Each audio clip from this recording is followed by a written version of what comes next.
Então, eu tive que fazer parte 2, porque aquilo ficou muito grande. E se alguém quiser mandar alguma outra questão aí, seja sobre o que for, corpo, cabelo, faculdade, estágio, todos esses pontos aí que eu já abri da minha vida, ou qualquer outro que você tiver curiosidade, pode me mandar. Isso não quer dizer que eu vou responder todos, mas assim, né, à medida que ficou confortável pra mim, vai ser muito legal. Quem tem meu número aí, que é mais próximo ainda nesse início, pode ficar à vontade de me mandar no WhatsApp.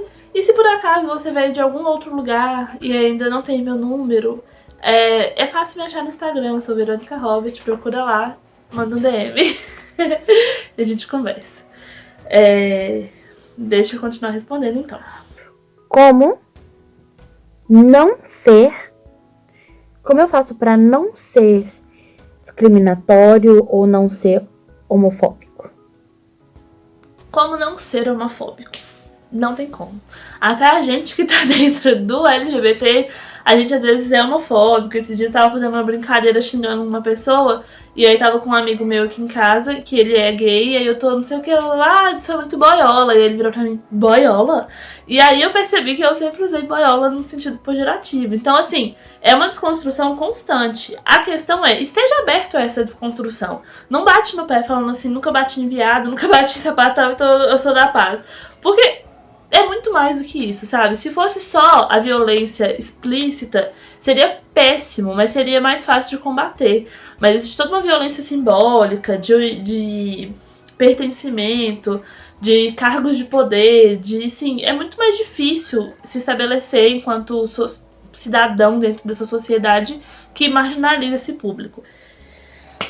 E tá tudo bem, a gente às vezes tem nossos preconceitos e nossas dificuldades em se adaptar, desde que a gente esteja aberto a ouvir o outro falando assim, não gostei do que você disse. Troca uma ideia, vê, e de tudo, se não der pra você naquele momento, as pessoas têm tempos diferentes, então talvez você ainda não tá pronto pra esse discurso, pra esse diálogo, fica mais na sua, e quando você vê que, tipo assim, não, agora eu tô pronto de novo pra tentar conversar com a galera e tal, tenta de novo, uma hora vai rolar. Então essa que é a resposta, né? Como você não ser homofóbica, você está disposto a ouvir outra pessoa, que é através do convívio que você vai saber o que é certo e o que é errado. Porque dentro do seu quarto, trancado, você não vai saber como não ser racista, como não ser preconceituoso, como não ser homofóbico, porque você vai saber teorias, mas esse tipo de atitude acontece quando você está na sociedade, quando você está do lado de fora. Então, assim, é isso, sabe? Por exemplo, pessoas que não são religiosas, muitas vezes fazem piadinhas sobre religião quando estão entre si. E tá tudo bem, mas quando você tá convivendo com uma pessoa religiosa, isso é falta de respeito, sabe? Isso pode ser intolerância religiosa. Então você não precisa expor todos os seus preconceitos pra pessoa que já sofre aquela discriminação. Vai chegar um momento que a gente espera que a sociedade seja menos intolerante com as coisas. Mas no convívio um com o outro, vamos tentar ser mais, sabe, simpático e empático, e mais do que isso, assim, se você não tá conseguindo mesmo lidar com aquilo, mantém o nível do respeito, não precisa de ficar o tempo inteiro, somos muito mais do que nossa sexualidade. Se você não tá pronto pra falar sobre a sexualidade de uma pessoa, não fale, sabe? Pergunta pra ela sobre como que ela hidrata o cabelo, o que ela gosta de comer no almoço, dá pra ser amigo de gente sem precisar ficar o tempo inteiro perguntando sobre a sexualidade deles, assim, dá. E falando sobre o que eu te perguntei do gênero não binário, eu queria te perguntar uma coisa. Já que agora tem isso do gênero não binário, como eu sei se a pessoa ela é homem, mulher ou não binário? Então, no que diz respeito às pessoas que são não binárias, como é que a gente sabe? Normalmente essas pessoas têm uma expressão social que já demonstra um pouco do que elas são. Normalmente, por exemplo, eu já vi pessoas que estão de barba, e brinco, e batom, e calça jeans, e decote. E aí você vê que quando eu falo essas coisas, todas elas pra gente já carregam algum gênero. E aí quando elas se misturam, a gente não sabe em que lugar colocar essa pessoa. Normalmente tem isso, mas pode ter pessoas também que são gays, se veem como homens e se misturam, tem essa brincadeira queer, assim, do jeito de ser. Então a forma mais fácil é perguntando, você pergunta assim, como eu te chamo? Por exemplo, você me pergunta, como eu te chamo? Verônica. Ah tá, mas aí eu te chamo como? Ela? Entendeu? Ah não, aí se chegar pra uma pessoa não binária, e como que eu me refiro a você? Ah, pode falar ele, ela, e aí essa pessoa vai te falar como que pra ela é confortável de ser chamado. Existe uma questão de, assim, eu, por exemplo, ainda tenho pouco convívio com pessoas não binárias, então pra mim é um pouco mais complicado falar como meus amigos não binários gostam de ser chamados, porque eu não tenho uma pessoa não binária no meu círculo social. Mas o que eu vejo são pessoas que têm pessoas não binárias em seus círculos sociais e já têm esse hábito de sempre se apresentar, falar, olha, meu nome é Verônica, eu me identifico como ela, dela. Já falar quais são os pronomes que gosta que atribua a essa pessoa. Mas pra mim isso ainda assim, eu às vezes penso sobre isso, mas nem sempre me lembro de fazer isso, né? Mas é isso, assim, eu acho que é perguntando, porque a gente não consegue ter bola de cristal e na verdade se você tenta adivinhar o outro, a sua chance de errar é muito maior do que você ouvir o outro, né? Como já dizia a maravilhosa Frida Kahlo, ela fala sobre si porque é do que ela sabe. Então, pergunta pra pessoa quem ela é, porque de todo mundo que sabe daquela pessoa, a própria pessoa é que mais sabe.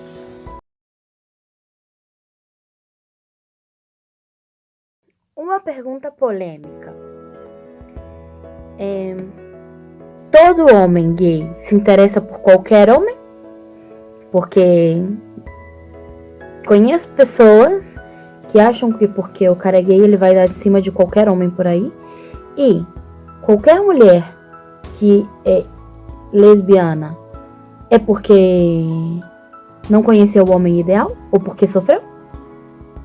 Antes de eu responder, eu vejo que você nessa hora confundiu algumas palavras do português com o espanhol. Então, pra quem, né, não sabe, Nai tá lá na Espanha. Então, por isso que talvez eu tenha algum momento que ela fala algumas palavras que vão parecer que a gente entende, mas que não estão no lugar que a gente usaria. É porque talvez, né, pessoas bilíngues vão misturar e eu vou rolê. Então, eu acho que é isso. Sim, quando uma pessoa ela é lésbica ou gay, se interessa por todo mundo.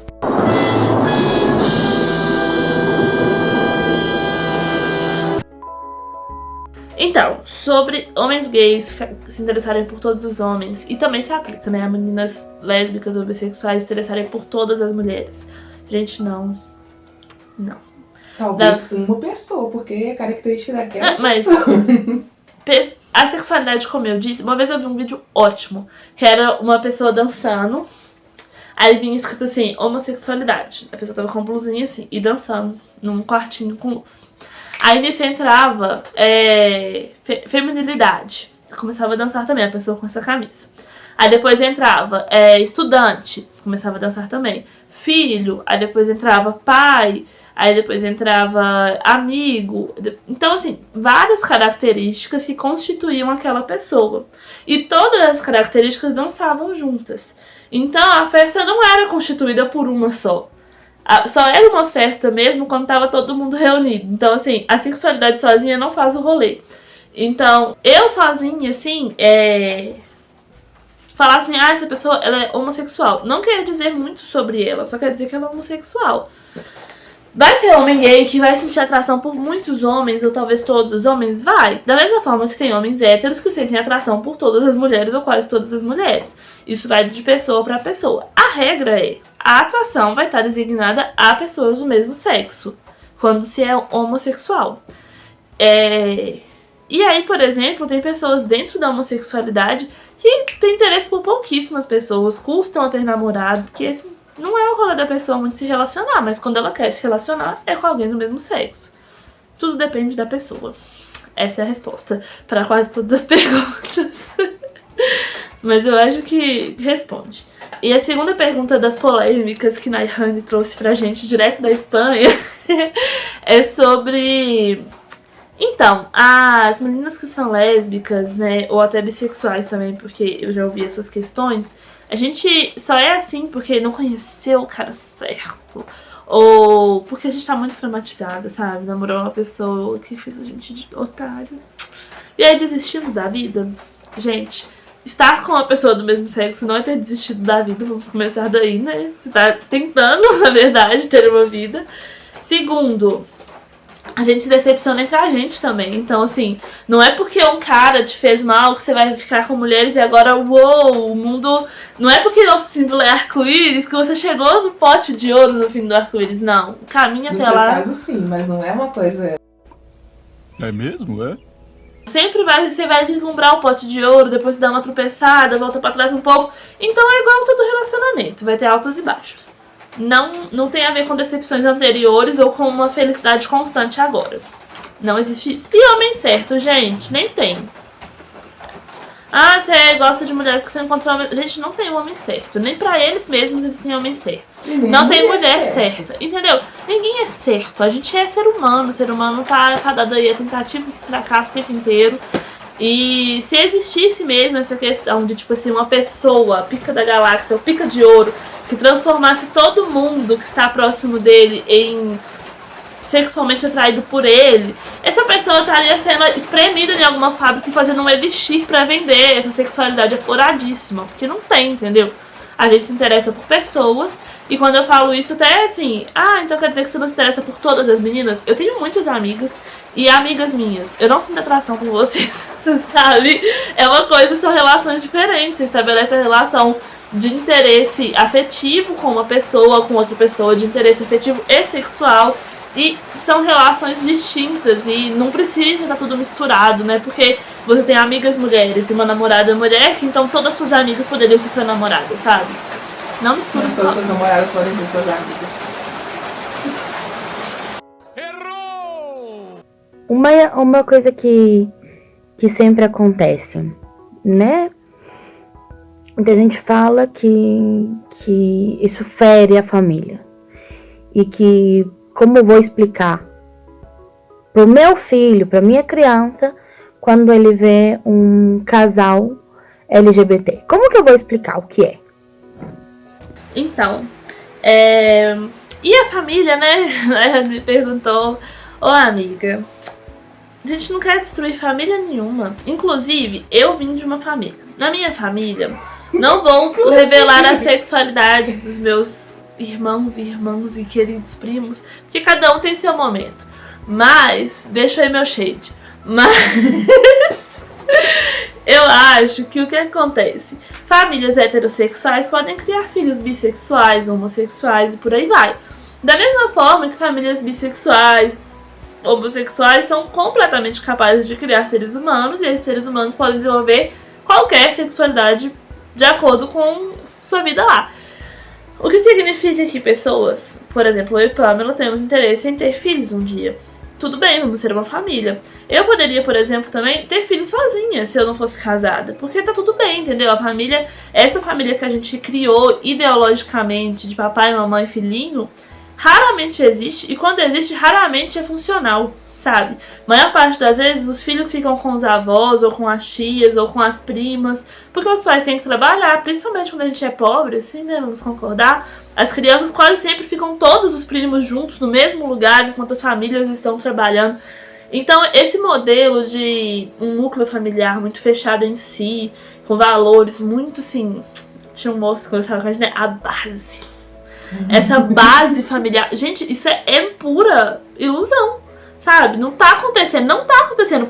Olha pro seu lado, olha pros seus amigos, troca uma ideia e vê quantas pessoas de verdade têm pai e mãe que moram juntos, são extremamente felizes, têm um relacionamento saudável e têm filhos que são, assim, todos heterossexuais, casados, brancos, classe média.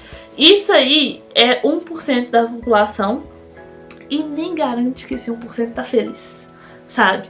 Então, assim, a realidade é que a gente se relaciona já de formas familiares muito mais amplas. E recentemente a gente começou a considerar também que dá pra ter família sendo homossexual. Algumas pessoas estão um pouco tristes com isso, mas eu espero que vocês superem, porque tá acontecendo, sabe? Tá não vai voltar atrás porque já aconteceu. Não vai voltar atrás porque já aconteceu. Outra coisa, mulheres homossexuais são capazes de reproduzir se não tiverem nenhum problema de reprodução, né? E sendo, por exemplo, uma mulher cis é capaz de ter bebês da própria barriga, mas uma mulher trans também pode ser fértil na barriga de outra pessoa. Então, assim, também é possível ter filhos gerados, porque a gente sabe da adoção, mas aí algumas pessoas têm sérios preconceitos a imaginar que essas pessoas não podem também gerar filhos. E você estar com uma pessoa do mesmo sexo que você, obviamente você não vai conseguir, em relação sexual, engravidar. Tem outros meios de engravidar, como muitas mulheres aí que são estéril, têm algum problema, né? Não conseguem, na própria relação sexual, saírem grávidas, mas procuram meios alternativos. A gente já avançou há muito tempo nesse sentido. Então, assim, dá pra gente gerar filhos sim. Meu útero ainda gera filhos. E ainda que eu não gerasse filhos, não é só filho que nasceu da gente que é filho, sabe? Existem várias formas de maternidade e paternidade que se estendem pra muito além de laço sanguíneo. Até porque a gente cresce com aquela premissa de que pai e mãe é quem cria e não quem dá a vida. Exatamente. E as crianças? Como é que a gente explica pras crianças? Gente, pergunta pra criança. Essa é a melhor resposta que eu posso te dar. Chega pra uma criança, por exemplo, eu tenho uma filhada. E ela vem muito aqui em casa, fica com a gente, tem um super carinho entre a gente. Sempre que eu e a Pamela, ou a gente tá discutindo, ou a gente tá demonstrando afeto, seja qual for a demonstração que a gente se exprima na relação uma com a outra, ela tá na paz. Ela só não gosta que a gente briga, na verdade, né? Mas assim, isso não afeta ela. Se ela tá brincando aqui de casinha e eu e a Pamela, a gente tá falando assim, eu te amo, ela me responde, eu te amo, isso não é esquisito pra Maria, que é o nome da minha filhada. Pra ela é comum, porque ela acostumou com isso. E se uma criança que nunca viu chegar pra você e perguntar o que tá acontecendo ali, você pergunta o que você acha? Muito provavelmente ela vai vir com alguma concepção e você fala, então, os dois são um casal. Dificilmente essa criança vai te perguntar, como assim? Porque esse como assim é seu, não é dela. Até porque a Maria, quando ela vê a gente se abraçando, ela vê que é só uma demonstração de afeto. Então ela quer que a gente abrace. Às vezes ela fica com ciúme, na verdade. Quando eu tô abraçando a Pamela, beijando assim, ela fica de longe com uma cara assim e fala, você quer um abraço também? Ela, nem quer. Então ela sabe que é carinho, que é afeto. Ela não vê o tabu, né? O padrão, ele é embutido na gente, ele não nasce dentro da gente. E não cria uma dúvida pra ela da gente ser diferente dos que os pais dela, assim. É só duas pessoas que estão juntas e duas pessoas que estão juntas do lado de lá. Sim, então assim, essas coisas que a gente criou de certo e errado, isso aí vai ser ensinado pra ela ao longo da vida. Então se uma criança chegar pra você e perguntar, o que é isso? Normalmente o melhor é perguntar, o que você acha que é? Ah, elas são amigas. Não, elas não são, elas são um casal. Ah, então elas estão juntas? Sim. Se essa criança tiver algum estranhamento, você pergunta quem contou isso pra ela e fala assim, não, tá tudo bem. Pessoas podem namorar sim. Não precisa ficar se estendendo e achando que vai gerar uma série desembestar em perguntas, porque provavelmente essa criança é muito nova, ela não tem maldade nenhuma ainda sobre esse assunto. E se ela já não é tão nova assim, provavelmente ela sabe mais sobre isso do que você. Acho que é isso. Bem, obrigada por me convidar. Ou por eu me convidar, né? Segredo. Mas muito obrigada e espero que a gente possa fazer mais vídeos como esse, tá bom? Beijinho!